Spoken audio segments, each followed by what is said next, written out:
મગનું શાકનું નામ લેતા જ ઘરમાં કોઈ એક વ્યક્તિ એવું હોય છે ને કે જેમને શાક ખાવું જ નથી હોતું, પણ આ જ રીતે તમે શાક બનાવજો, આંગળા ચાટતા રહી જશે તેવું ટેસ્ટી બનશે.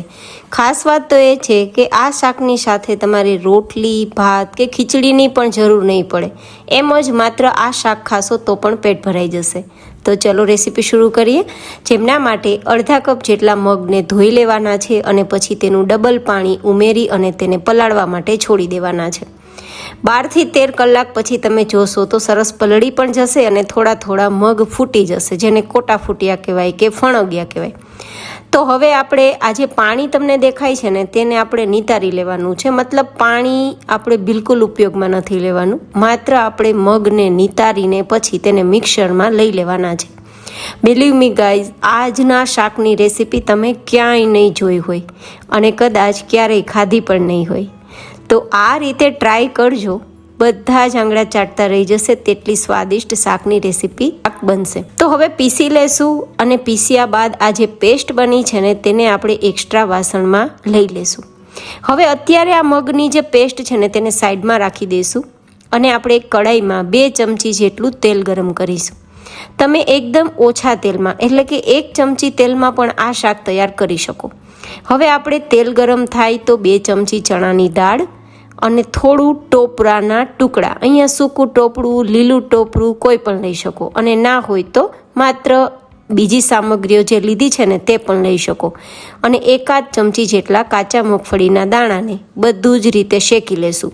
થોડું સતળાઈ જાય પછી થોડા આદુના ટુકડા, થોડા તીખાસ પ્રમાણે મરચાંના ટુકડા અને થોડી લસણની કળી, આપણે થોડા ટમેટાના ટુકડા પણ ઉમેરી દેશું અને 1-2 નંગ ડુંગળીના ટુકડા પણ ઉમેરી દેશું. અહીંયા તમે લસણ ડુંગળી ના ખાતા હોય તો બીજી સામગ્રીઓનો ઉપયોગ કરી શકો છો, લસણ ડુંગળી સ્કીપ કરી શકો છો. બસ બધું જ પહેલાં તો સાતળી લેવાનું છે 1 મિનિટ માટે અને પછી ધીમા ગેસની ફ્લેમ પર ઢાંકીને સોફ્ટ થવા માટે તેને છોડી દેશું. 2-3 મિનિટની અંદર જ એકદમ સરસ બધું જ શાકભાજી સોફ્ટ થઈ જશે. સાવ મેશી થાય ત્યાં સુધી નહીં, પણ થોડું 50-60% જેવું સોફ્ટ થાય ત્યાં સુધી આપણે થવા દેવાનું. ધેન આ રીતે આપણે તેને બહાર કાઢવાનું છે. તો પહેલાં તો ગેસની ફ્લેમ બંધ કરી કડાઈને નીચે લઈને થોડું ઠંડુ કરી લેશું અને થોડું હલકું ઠંડુ થઈ જાય પછી તેને મિક્સર જારમાં લઈ લેશું આપણે તેની ગ્રેવી તૈયાર કરવા માટે. આ ગ્રેવી એકદમ યુનિક રીતે તૈયાર થશે તો ટેસ્ટ તો ખૂબ સરસ આવશે. એવું જ લાગશે કે જાણે પંજાબી શાકની ગ્રેવી ખાઈ રહ્યા હોય. તો ગ્રાઇન્ડ થઈ ગયા બાદ ગ્રેવીનો લુક એન્ડ ટેક્સચર કંઈક આવો આવ્યો છે. હવે ફરીથી કડાઈમાં 2 ચમચી તેલ ગરમ કરીશું. હું અગેન બતાવું છું કે 1 ચમચી તેલના ઉપયોગથી પણ શાક તૈયાર થઈ શકે છે. હવે થોડી રાઈ, થોડું જીરું, થોડી હિંગને સતળાવી લેશું અને બરાબર સતળાઈ જાય, બરાબર રાઈ જીરું ફૂટી જાય પછી આપણે સૂકા લાલ મરચાં અને આપણે જે ગ્રેવી તૈયાર કરી છે ને તે મિક્સ કરી દઈશું અને તેને સાતળી લેશું. આ રીતે સરસ મજાનું બધું મિક્સ કરવાનું છે અને મિક્સ કર્યા બાદ તેમાં આપણે મસાલા પણ મિક્સ કરી દઈશું.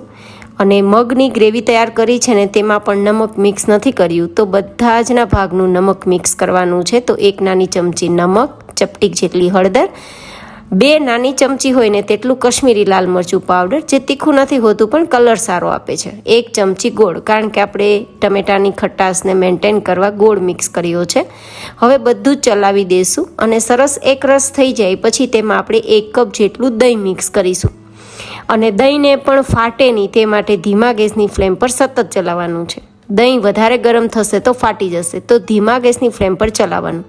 આ રીતે ગ્રેવી સરસ મિક્સ થાય પછી તેમાં 1 થી 1.5 ગ્લાસ જેટલું પાણી ઉમેરવાનું છે અને પછી ચલાવીને ગ્રેવીને ઉકાળવાની છે. અહીંયા ખાસ ધ્યાન રાખવાનું છે કે આપણે જે શાક બનાવી રહ્યા છીએ ને તેના માટે ગ્રેવી થોડી પાતળી હોવી જરૂરી છે. તો પાણી થોડું વધારે જોઈએ તો 2 ગ્લાસ પણ ઉમેરી શકાય. હવે તેના પર આપણે થોડી કાણાવાળી પ્લેટને રાખી દઈશું અને પછી આપણે જે મગની ગ્રેવી તૈયાર કરી છે ને તેમાંથી નાની નાની ટીકડી જેવું કે નાની નાની ઢોકળી જેવું આપણે આ રીતે મૂકી દઈશું. હવે આમાં શું થશે કે નીચે આપણી ગ્રેવી છે ને તે ઉકળશે અને ઉપર આપણી ઢોકળી છે ને તે સ્ટીમ થઈ જશે. તો વધારે ગેસની પણ જરૂર નહીં પડે, વધારે મહેનત પણ નહીં અને કોઈ ઝંઝટ પણ નહીં. ઉપરથી લીડ ઢાંકી ધીમા ગેસની ફ્લેમ પર થોડીવાર માટે થવા દેશું. 2-3 મિનિટમાં આપણી ઢોકળી સરસ સ્ટીમ થઈ જશે. એકદમ પાતળી નાની રાખવાની તો ઓછા સમયમાં સ્ટીમ થઈ જાય, અને ગેસની ફ્લેમ ધીમી રાખવાની જેથી નીચેથી ગ્રેવી એકદમ તળિયે બેસે નહીં. હવે તમે જુઓ 3 મિનિટ પછી ઢોકળી ઇઝીલી ડિમોલ્ડ થઈ જાય છે અને ખાવામાં એકદમ સુપર સોફ્ટ હોય ને તેની જેમ એકદમ પોચી છે તો સોફ્ટ પણ છે, તો ટુકડા પણ થઈ જાય છે અને એકદમ સ્પંજી પણ છે, બિલકુલ સોડાના ઉપયોગ વગર તૈયાર થઈ છે તેમ છતાં. તો હવે આ રીતે બધી જ ઢોકળી છે તેને આપણે આપણી જે ગ્રેવી છે તેની અંદર ઉમેરી દઈશું. અને તમે જુઓ ગ્રેવી પણ બિલકુલ તળિયે નથી ચીપકેલી, કારણ કે આપણે એકદમ ધીમા ગેસની ફ્લેમ પર તેને સ્ટીમ થવા માટે રાખી હતી. તો આ શાક તૈયાર કરતી વખતે બસ 2-3 વસ્તુનું ધ્યાન રાખવાનું. જાડા તળિયાવાળી કડાઈ લેવાની અને ગ્રેવી થોડી પાતળી રાખવાની, જેથી ઉપરની ઢોકળી સ્ટીમ થાય ત્યાં સુધી નીચેની ગ્રેવી તળિયામાં બેસે નહીં. હવે ઢોકળી બધી જ ઉમેરી દઈશું અને 2-3 મિનિટ ધીમા ગેસની ફ્લેમ પર આ શાકને થવા દઈશું.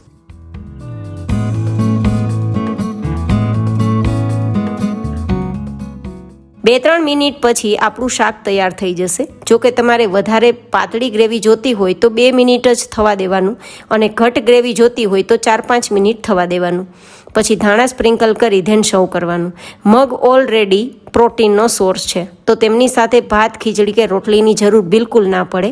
માત્ર આ શાકને તમે કઢીની જેમ પીશો કે ખાશો તો પણ તમારું પેટ ભરાઈ જશે, કારણ કે આમાં પ્રોટીન છે, મિનરલ્સ છે, વિટામિન્સ છે. તો તમારું પેટ પણ ભરાશે, મન પણ ભરાશે, અને એકદમ લાઇટવેટ હોવાથી તમારી લો કેલરીના કારણે વજન પણ નહીં વધે. તો ક્યારેય શું બનાવવું અથવા તો તમારે કંઈક ડિસન્ટ ખાવું હોય ત્યારે બનાવવા જેવી રેસીપી છે. વિડીયો પસંદ આવે તો લાઇક કરજો, ચેનલને સબસ્ક્રાઈબ કરજો. ફરી મળીશું નેક્સ્ટ રેસીપીમાં. ત્યાં સુધી stay healthy and stay happy.